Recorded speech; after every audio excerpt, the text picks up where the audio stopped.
advanced AI and machine learning analysis to provide customers a first-to-know advantage. I'll share a few more details about these payloads a bit later in the webcast. As for the 48 Starlink satellites, they will be inserted into low Earth orbit and bring us one step closer to near global coverage of the populated world in 2021. The latest weather forecast shows about 90% favorable chance of liftoff today. The vehicle, the satellites, and range are all looking good to support an on-time liftoff just over 11 minutes from now. Let's take a closer look at the rocket that you see on screen. Falcon 9, our two-stage launch vehicle, stands about 70 meters tall, and when it's fully fueled, it'll hold just over 1 million pounds of propellant that the vehicle will burn through in less than 3 minutes after liftoff.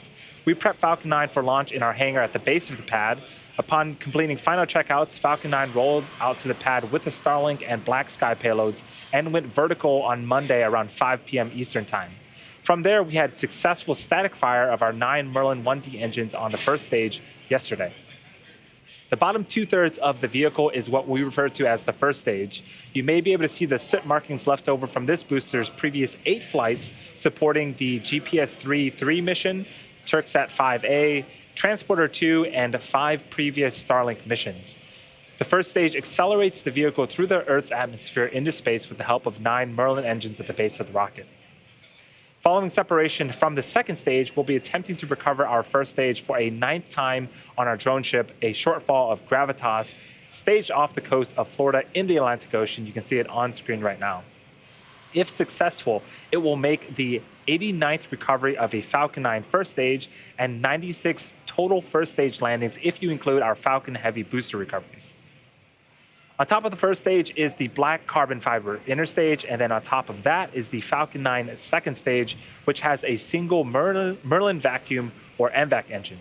Once the first and second stages separate at about 2.5 minutes into the mission, the MVAC engine will ignite and carry the Starlink satellites and 2 Black Sky satellites to a low Earth orbit around the Earth. The stack of satellites is safely enclosed inside of the 17-foot diameter payload fairing, which you see on screen right now. This protects the payload from aerothermal loads, heating, and contamination during ascent. Once we reach the vacuum of space, we will jettison the fairing as the second stage continues its journey to orbit. Just as we reuse the Falcon 9, we recover and reuse our fairing halves as well. The fairing halves we're using today are brand new, and we're going to be attempting to recover these halves using our recovery vessel, Bob. Propellants have been loading on the vehicle since the T-minus 35-minute mark. Falcon 9 is a bipropellant vehicle, which means it uses 2 propellants, a fuel and an oxidizer. An oxidizer is a type of chemical that a fuel requires in order to burn. Most things here on Earth burn using oxygen, which is readily available in the Earth's atmosphere. But in space, there is no atmosphere to provide oxygen or other oxidizers, so the rocket needs to carry up their own. In Falcon 9's case, it's super chilled liquid oxygen called LOX. The liquid oxygen is chilled well below its boiling point so that it can become what we call densified, which means it has a much greater amount of mass per volume, and we can load more of it onto the booster. For fuel, we use a refined form of kerosene known as RP1. In addition to its propellants, Falcon 9 also needs an ignition source in order to go, and for that we use the chemical TTAB, or triethylaluminum and triethylborane. Currently, fuel is nearly fully loaded on the first stage and starting to load on the second stage. Once all tanks are full, both stages will continue to be topped off with propellant until about the T-minus 2-minute mark to keep temperatures as cold as possible. Again, weather is looking fantastic for tonight's liftoff. The vehicle and satellites in the fairing, they are remaining good as well. We are targeting an on-time liftoff just under 7.5 minutes from now.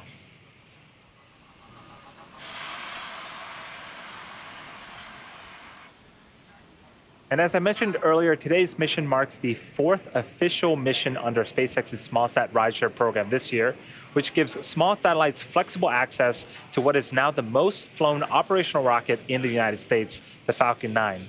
Tonight, we're flying 48 Starlink satellites to make room for 2 Black Sky payloads from our customer spaceflight. In an effort to help Black Sky rapidly expand its growing constellation of high revisit satellites, Spaceflight Incorporated is managing the launch of these two additional Black Sky high-resolution multispectral Gen 2 satellites to low Earth orbit, expanding Black Sky's network in space and offering of real-time geospatial intelligence and monitoring services.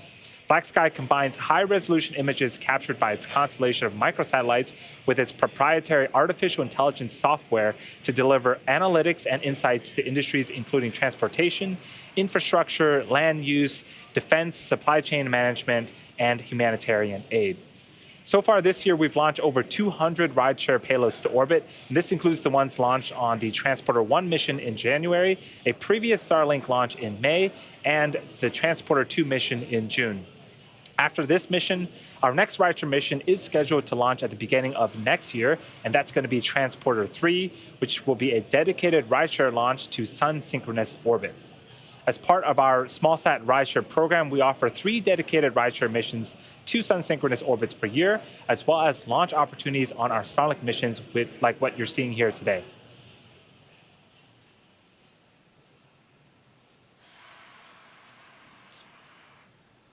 So we are about 5.5 minutes from liftoff of our 18th Starlink launch of 2021, and the Falcon 9 is progressing into the final stages of the countdown. Next up, the truss structure next to the vehicle, known as the transporter erector, we also refer to it as the TE. It will begin to start to retract away from the Falcon 9 vehicle. In preparation for retracting, the TE clamp arms will open up, and then the transporter erector will begin to pull away from the rocket slightly to its pre-launch position about 2 degrees from the vehicle. Then at T0, hydraulics pull the TE even further away from Falcon 9 as it lifts off.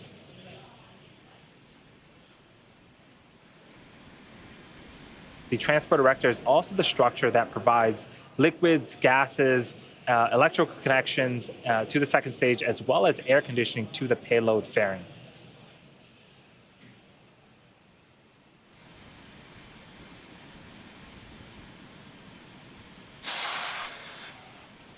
Again, the vehicle is continuing to load propellant. Once we're fully topped off, we'll have over 1 million pounds of kerosene fuel and liquid oxygen.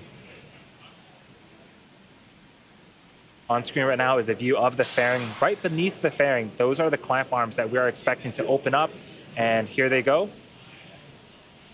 Once these clamp arms open up, we should start to see the truss structure begin to recline away from Falcon 9 in preparation for liftoff.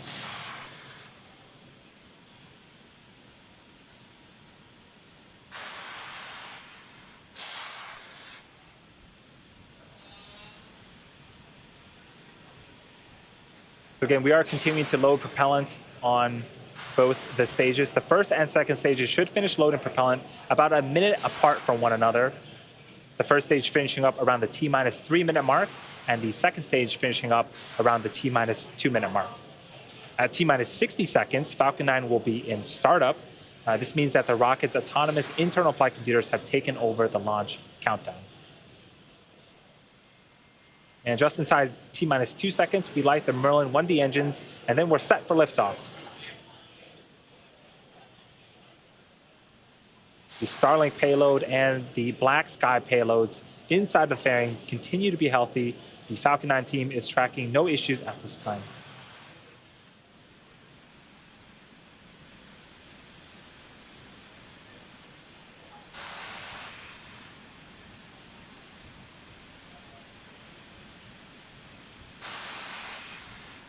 So we're starting to hear some hissing and popping. This is venting from our LOX lines as part of the transporter erector's job to continue to fill the vehicle with propellant. We can also start to see some white clouds forming around the Falcon 9. This will become more and more prominent as we get closer to T0. This is just that super cold liquid oxygen starting to densify and form those clouds that you start to see when it meets the warmer ambient air temperatures of Florida.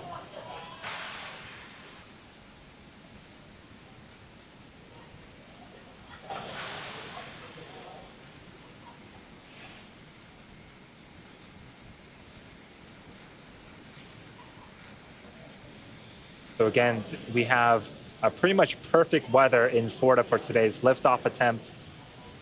This is a rideshare mission carrying 48 Starlink satellites as well as 2 Black Sky satellites enclosed in the fairing that you see on screen right now.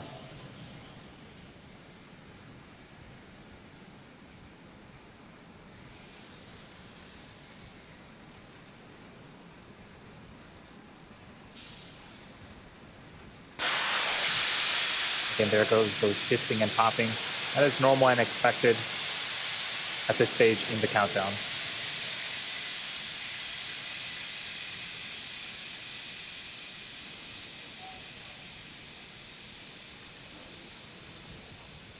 At this point, the propellant has been fully loaded on the vehicle, and we are just under a minute away. Both stages should be beginning to pressurize for liftoff.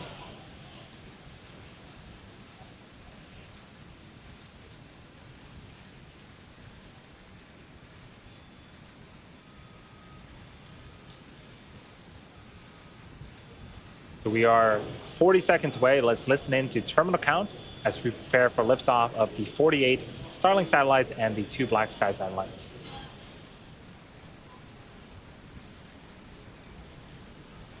T-minus 30 seconds and counting.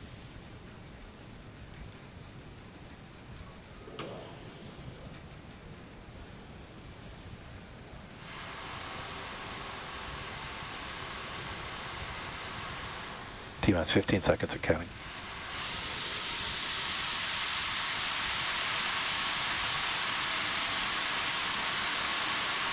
T-minus 5, 4, 3, 2, 1, 0, ignition, liftoff.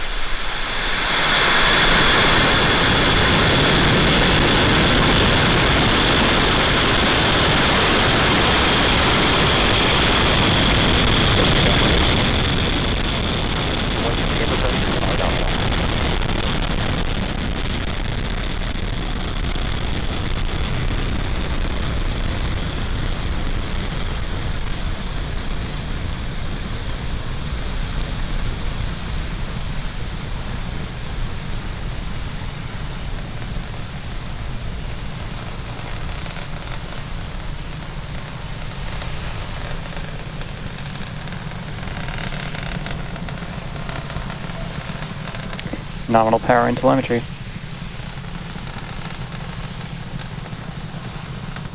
So we are about a minute into liftoff. Falcon 9 has successfully lifted off from Space Launch Complex 40 at Cape Canaveral Space Force Station. In just a few seconds here, we are expecting the call out for max Q. That is the period where the vehicle will experience the highest amount of aerodynamic pressures.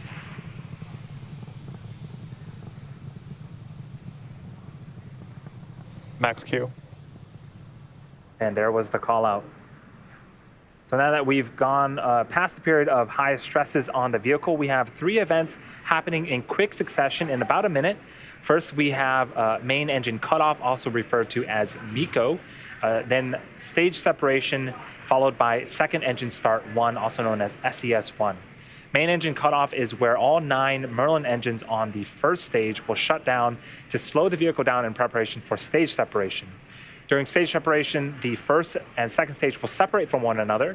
The first stage will make its way back to Earth for landing, while the second stage continues its journey with our satellites with the third event, which is second engine start 1. The single Merlin vacuum engine on the second stage will then ignite and continue to propel those Starlink satellites and Black Sky satellites into orbit.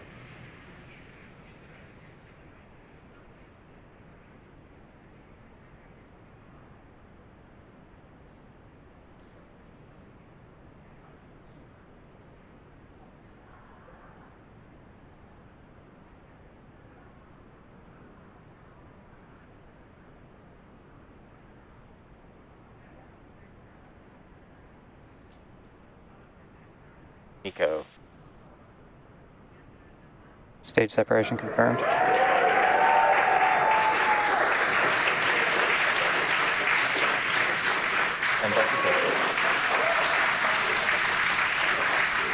you can see on screen we had successful main engine cutoff, followed by stage separation, and on the right-hand side of the screen, that is the single Merlin vacuum engine glowing red hot. On the left-hand side of the screen is a view of our first stage. I think we're getting some views of twilight right now as the sun has just set in the East Coast. In a few seconds, we are expecting fairing deploy, and that will expose the satellites to the vacuum of space.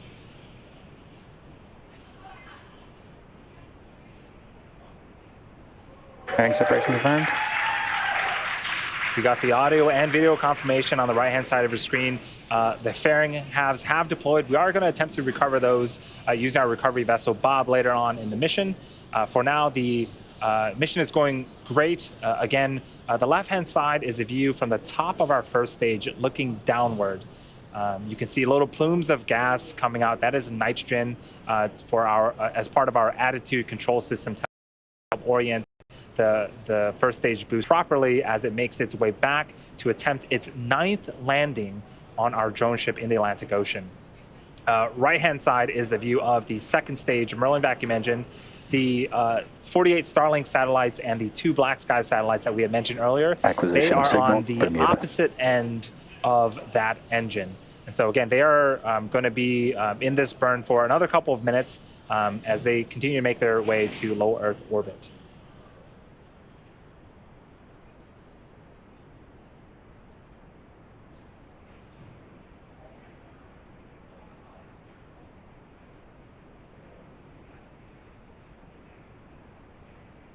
So in order to make its way back to the drone ship, the first stage needs to execute 2 burns. The first is an entry burn where 3 of the Merlin 1D engines will ignite. This helps to slow the stage down as it re-enters the upper parts of the Earth's atmosphere. The second burn is the landing burn. This is a single engine burn, and this will bring the vehicle speed down rapidly in order to land on our drone ship. Trajectory nominal. That first burn, the entry burn, is expected to start around T plus 6 minutes and 22 seconds and last for about 20 seconds.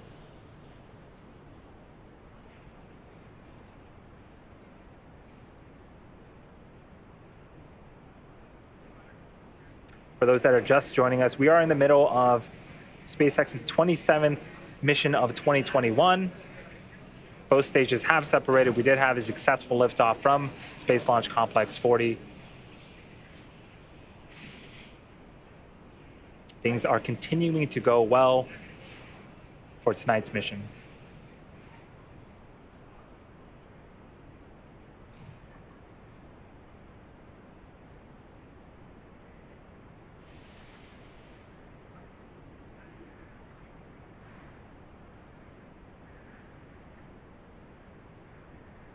So we are about 20 seconds away from the beginning of that entry burn on the first stage.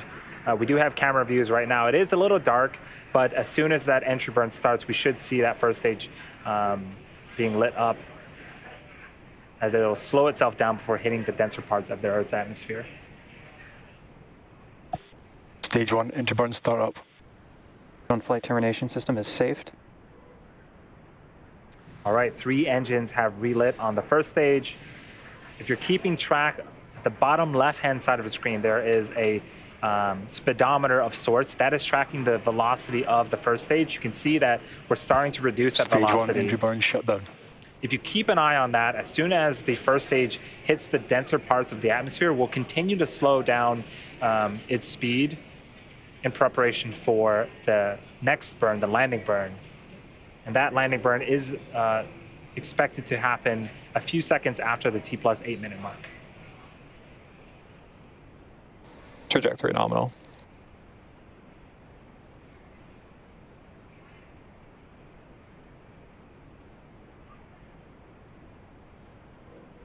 The MVAC engine performance on the second stage continues to go well. A few seconds after we complete the landing burn, we are expecting to turn off this engine and enter a coast phase.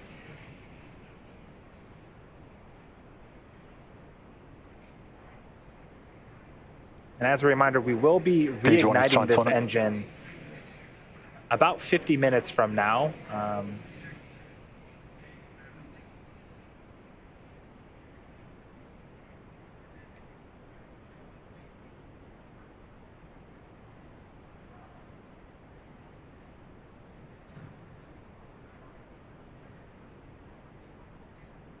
Stage 1 land and burn.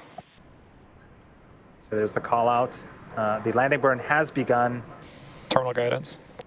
In just a few seconds here, we're going to see if we can land this first stage booster for the 9th time. Stage 1 landing leg deploy.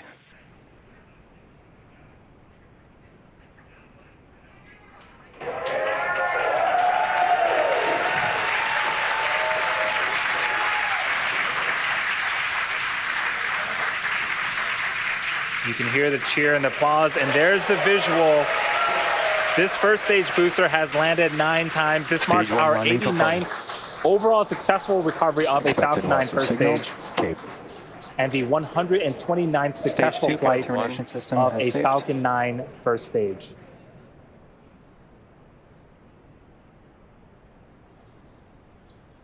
So what we're waiting on now is confirmation of second engine cutoff, as well as Non-orbit insertion. confirmation of a good orbital insertion. As I was speaking, we did get that confirmation.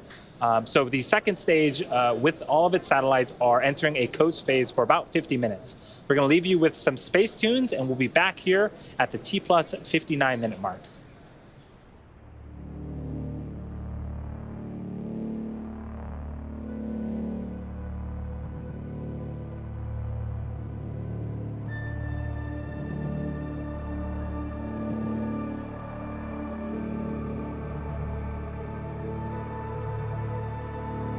Acquisition of signal, Newfoundland.